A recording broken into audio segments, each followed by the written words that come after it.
We join back on the outskirts of Cerulean City, where Kukui stands waiting for Ash, having decided to split up and kill 2 Pidgeys with 1 Geodude, sending Ash to get his Pokemon checked out while Kukui gets the supplies for the upcoming trip. However, the man did most of the shopping in deep thought. Thinking back on the battle he had just watched, he feels pride and proud of his student, but he also is stuck on how much Ash looks like his father, to the point it almost seems impossible. After thinking about it for only a few more seconds, he shakes it away and finishes his shopping before heading to meet Ash at the agreed upon location.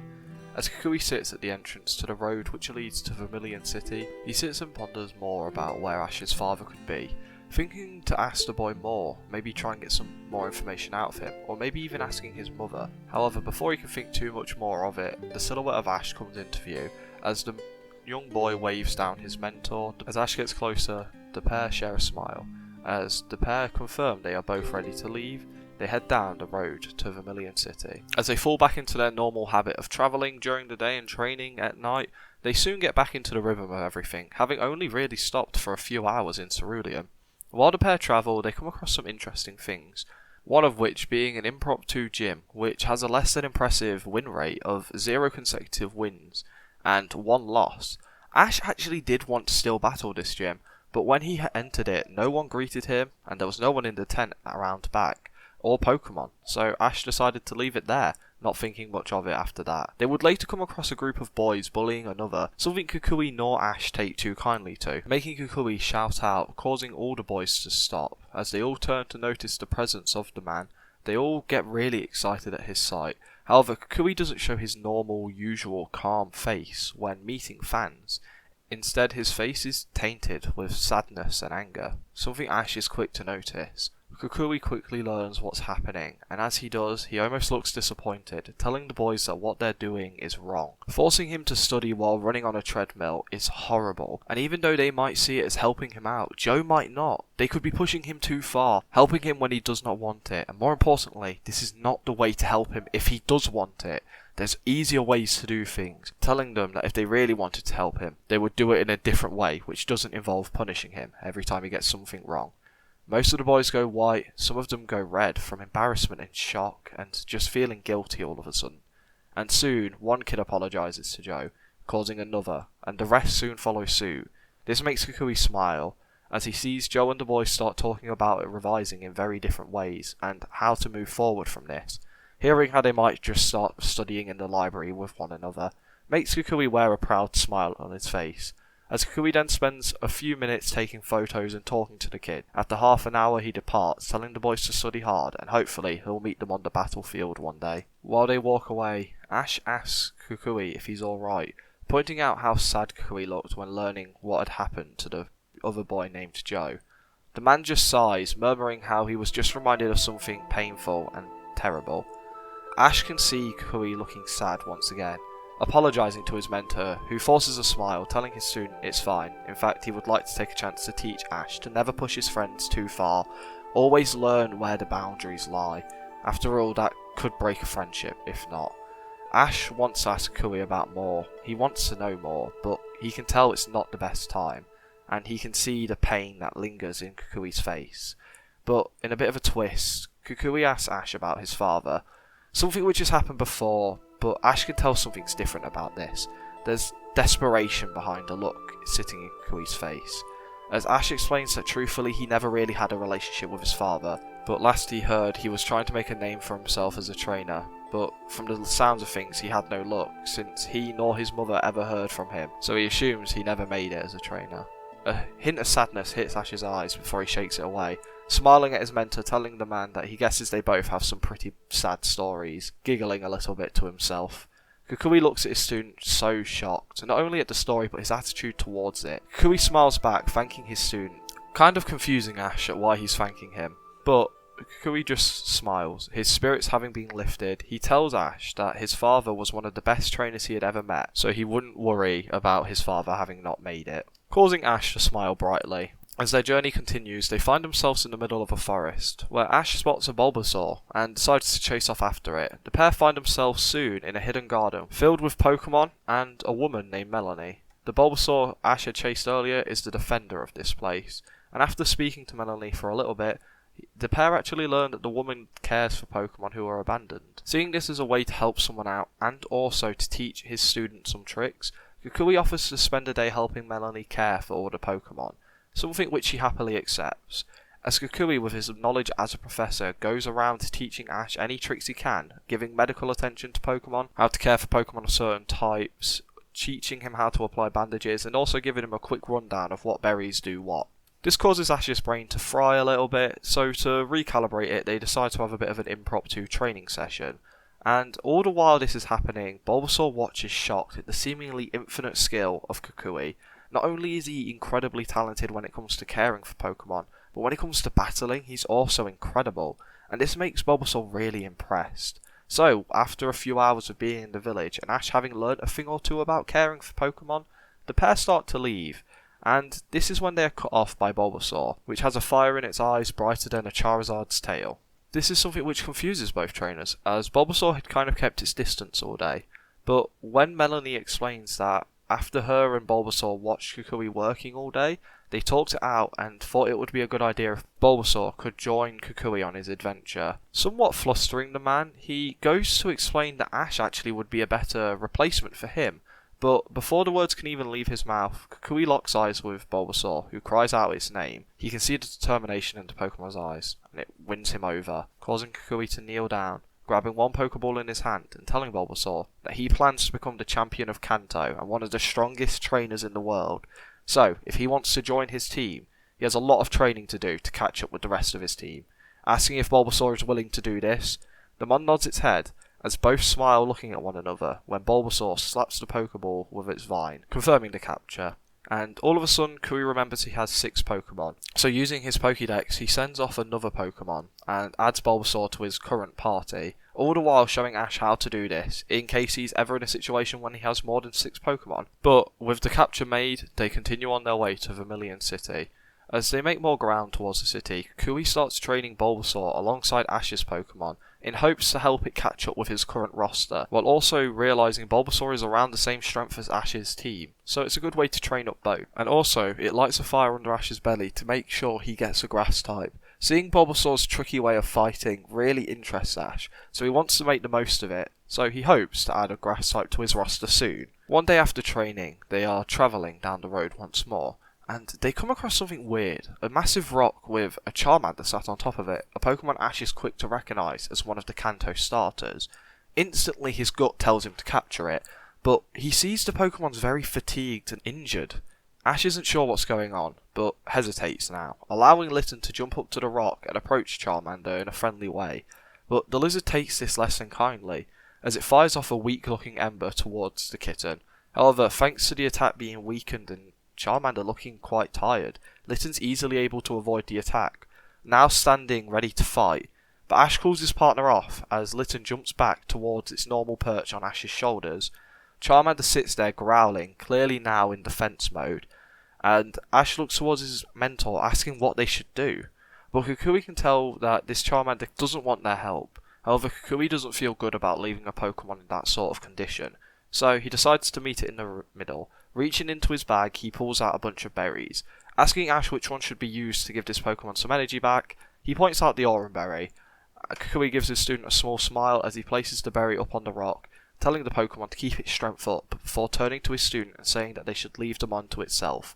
Ash clearly looks unsure, thinking there could be more going on here, but trusts his mentor, with the pair continuing down the road. During this walk, a blonde-haired boy runs straight towards them and then past them, with the look of an enraged Tauros on his face. All the while, Ash feels like he has seen that boy before. However, both mentor and student are confused at why he looks so angry. However, by the time they think to ask, he's already long since out of sight, deciding not to think too much of it, and start heading towards the closest Pokemon Center, wanting to beat the predicted rain, which will be starting not too long from now.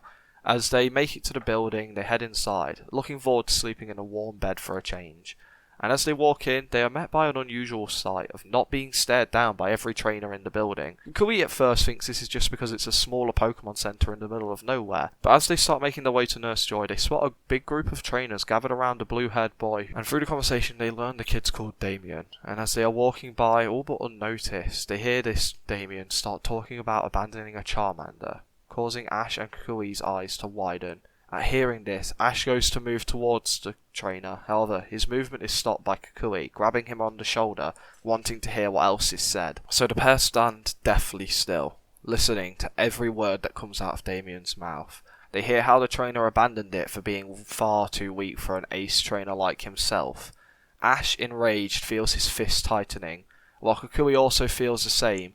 However, before the champion level trainer or his student can move, the sound of the Pokemon Center doors opening with a thud is heard, as everyone in the building turns to see the blonde-haired boy from earlier, now slightly wet from the rain which has only just started, an Eevee at his side, and a Charmander in his hand, which had passed out biting down on the trainer's arm, blood running down it as he speaks.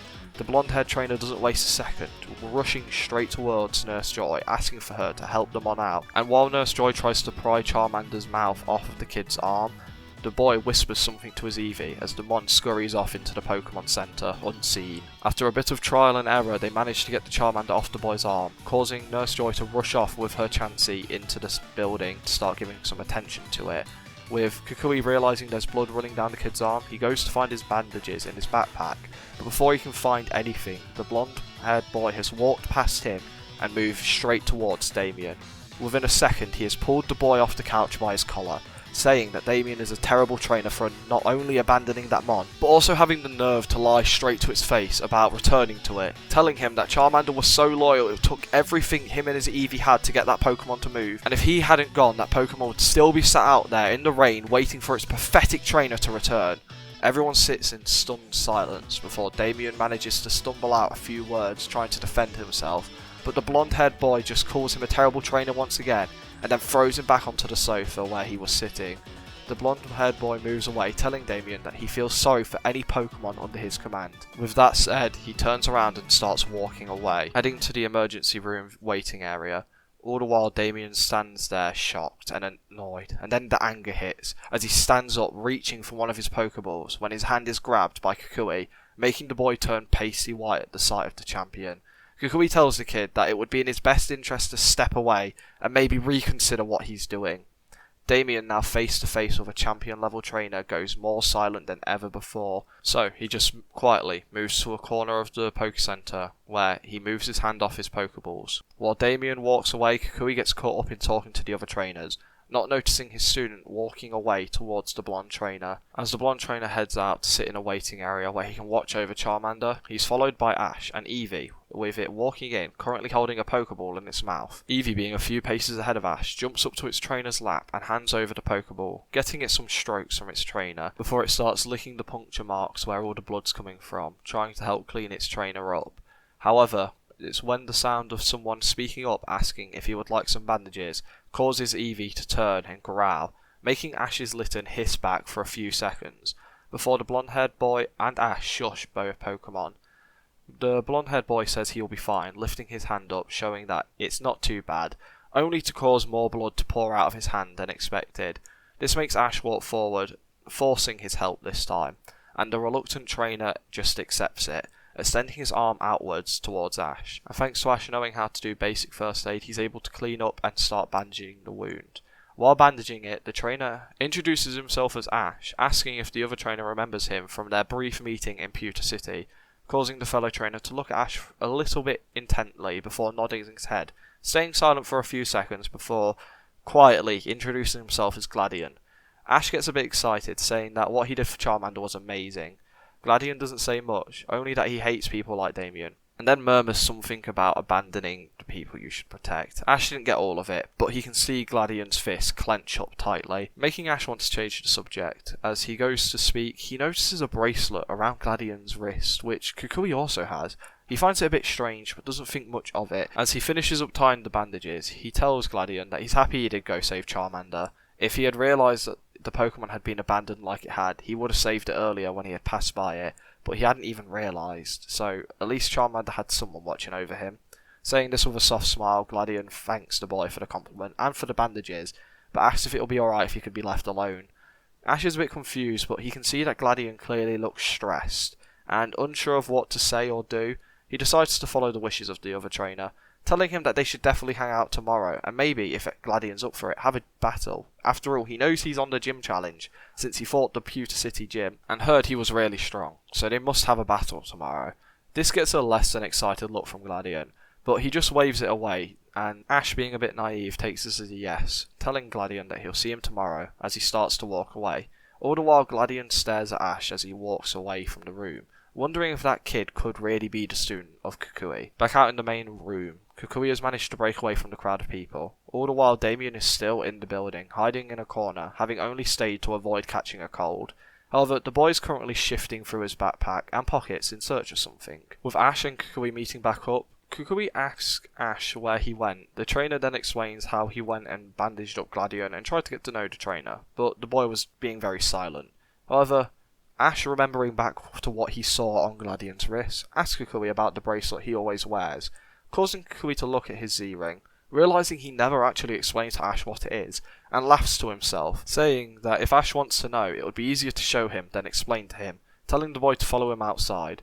Ash, doing so, watches as Kukui pulls out a red shard from his pocket and placing it into this ring. He then calls out Incineroar and briefly explains to the Pokemon that they're heading outside to show off a Z move. Incineroar nods its head as the pair make it outside into the pouring rain. A small crowd of people follow and press their face against the glass, watching Kukui from the comfort of the Poke Center. Kukui tells Ash to stand back as he and Incineroar begin to do some weird movements, but in perfect sync.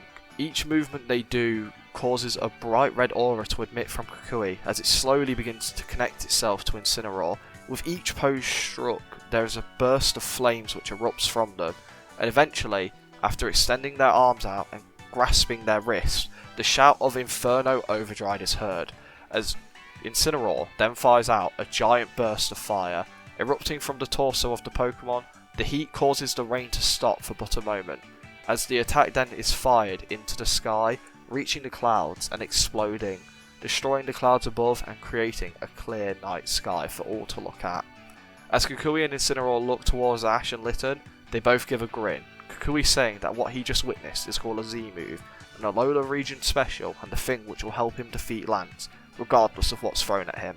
Ash and Litten are left speechless, as Ash runs towards Kukui, asking how he could learn that, as his partner mirrors the same action, jumping up to its parent's shoulder and starting to nuzzle its face, meowing, as if saying, "Show me how to do it," getting Incineroar to nuzzle back into its child. With Ash and Litten all but begging to learn how to do it, Kukui tells Ash that he will take him to Alola and help him acquire a Z crystal, but getting a Z ring is all down to him. Ash wonders what this means, but before he can get any answers out of Kukui, the man explains that it's time for them to get some sleep. They have something very important to do tomorrow, so they need a lot of rest. Ash is confused at what they would do, but agrees to go off to bed. But he can't really sleep. After learning everything that had happened today and what will happen in the future, he can't sleep. He's thinking about what's going to happen with Charmander. He's thinking about when he can get a Z crystal. He's thinking about what's going to happen tomorrow. The boy, realising he's getting nowhere doing this, decides to redirect his energy into something else. So he heads downstairs and uses the Pokemon Center's PC to look up some information about his party and his Pokemon. Also looking up the local Pokemon in the area, and even using this time to look up moves he could teach his Pokemon. Eventually this leads to him passing out on the chair downstairs. Eventually he is woken up by Nurse Joy after multiple complaints about someone sleeping at the computer. As Ash comes to, he apologises profusely, but Nurse Joy doesn't mind.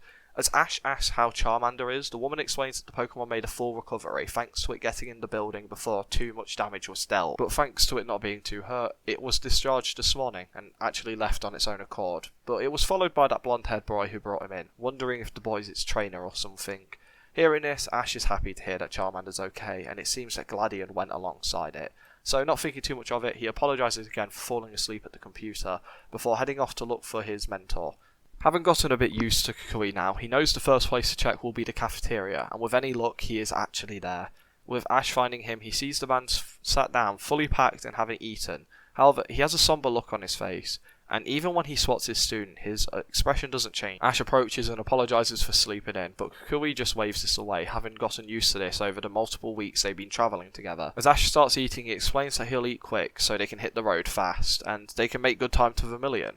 But hearing this, Kukui's face goes sour, as he sadly announces to the boy that he won't be travelling any further than here with Ash, making the boy spit out the food he had just bit into.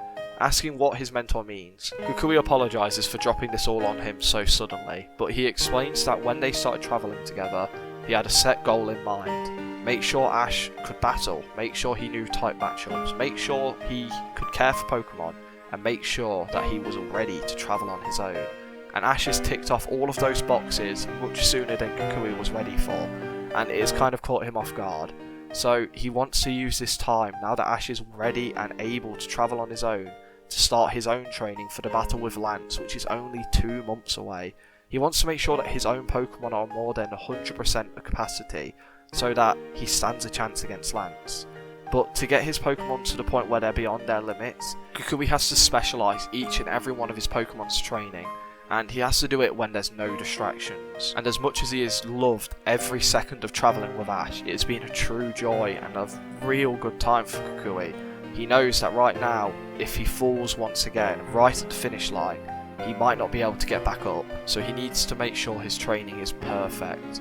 He would love to take Ash, but this just isn't the situation where he can. Ash is upset, and then fear strikes his face, as he realises this will be the first time he's travelling alone. As Kukui can see the fear hit Ash's face, he tells him he's going to be fine. He has prepared him for it. He knows how to train and care for his Mont. He knows how to camp, he knows how to cook, and more importantly, he has the heart of an amazing trainer, so he knows he will perform perfectly and even better on his own. Ash loses his scared face and manages to get a bit of a sour look on it, thanking his teacher, but it's clear he's still unsure. Kukui also is unsure of leaving Ash, not because he doesn't trust him, but because he wants to continue travelling with him. So he decides to make a deal with the boy. He quickly pulls out a map and looks around, doing some math in his head before making a bet to Ash, saying if he can make it to Celadon City, having collected 2 of any gym badges he can collect before the 2 months are up, he will make sure that Ash gets a personal box seat right next to the match of him and Lance. Alongside this, when he takes him to Alola, he will make sure that he gets him a Z-Ring, and will even help one of his Pokemon learn any move of his choice, as long as they can learn it, of course. Hearing this, Ash can't believe his luck. Not even thinking about what could happen if he doesn't make it, he accepts, standing up and shouting it aloud, causing Kukui to laugh as Ash's attitude has changed so fast. But Kukui is happy to see the fire in Ash's eyes once again, so they shake on it. Ash not even thinking to ask what happens if he doesn't make it. As both walk outside, Kukui calls out Incineroar and Braviary. The man's ace says goodbye to its child, picking it up and bringing it in for an embrace, then giving it a look which tells it to be careful. Litten nods its head, jumping away from its parent and back onto its partner's shoulders, nuzzling Ash's cheeks. Incineroar, seeing its child will be okay, returns to its Pokeball, as Ash and Kukui wish each other good luck and promising to meet each other at Celadon. Kukui, ruffling up the hat on Ash's head, wishes him good luck as he climbs onto his Braviary, telling the boy he believes in him and knows he will do amazingly, and then takes off at breakneck speeds, the speed almost knocking over Ash and Litten, but the pair manage to not fall over, catching themselves and almost laughing off what had just flown at them at breakneck speeds. And now feeling more fired up than ever, Ash turns to his partner, giving a nod as they rush off towards Vermilion City, away from the Pokemon Center. Over with Kukui, the man flies for a few hours before landing in Viridian City, where he calls into the Pokemon Center and makes a quick call on one of the phones, asking for a friend to do him a favour. After a small bit of back and forth, the other person eventually agrees, hanging up the phone, but saying that he owes him one, making Kukui laugh a little bit before he ends the call on his end as well. As Kukui finishes this little task, he leaves the Pokemon Center, going to reach Braviary's ball to head off on his adventure once more, but before he does, he looks back to Route 1, thinking to himself for a few seconds. He then starts to approach the route, knowing this is the only way he's ever going to get the answers he is looking for. Over with Ash, his trip to Vermilion goes by fast, with him only ever stopping to train, eat or sleep, with him making sure that all of his Pokemon are in tip-top condition, even taking time to try and teach Munchlax a move he thinks would be useful for it. However, they haven't quite started to master it yet, and can only really pull it off once every 10 times. But thanks to him rushing, the boy makes it to Vermilion City in only 3 days, having not realised that by rushing, he had actually managed to dodge a elaborate trap set up by a problematic group of Squirtles. However, not knowing this, Ash doesn't bother. Now being in Vermilion City, Ash does his normal routine of checking into the Pokemon Center. However, this time he manages to walk through town, only receiving a few odd looks here and there. Clearly people who recognise Ash from the news, but either don't believe what they heard or aren't interested enough to approach. Ash doesn't mind, however, finding this much more laid back and easy to deal with. So from the whole trip from entering the town to the Pokemon Center, it's pretty stress-free. Once getting the go-ahead that his Pokemon are in fighting shape, he beelines it straight towards the gym, wanting to complete half of one of the goals Kukui had already set to him, thinking that if he could get one gym badge before 1 week has even passed, that would be incredible. After a short run, Ash makes it outside the Vermilion City gym, and he takes in a deep breath before giving Litten a stroke behind the ear, and the pair enter, where they come face to face with the gym leader, who is currently going through some sort of training, as a giant Electabuzz fires off multiple streams of lightning towards a weird looking Raichu, which surfs around on its tail, dodging incoming attacks with ease.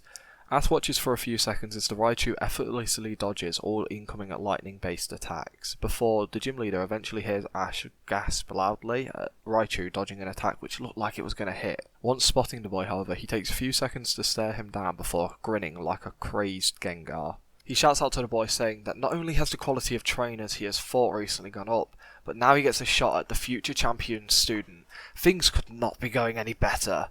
Ash gulps a bit hearing this, asking how the man knew he was Kukui's student, as he smiles, saying he didn't know for sure, but based off the kitten sitting on his shoulder, he had a pretty educated guess. Ash goes to cover his tracks, hoping that he can fix this, but before anything can be said by Ash, the gym leader waves his hand, telling the kid to stop stressing. He doesn't plan on telling anyone. This will be much more fun if no one else knows and he shows up to their gym. But the only thing he wants to know is how many Pokemon the boy has.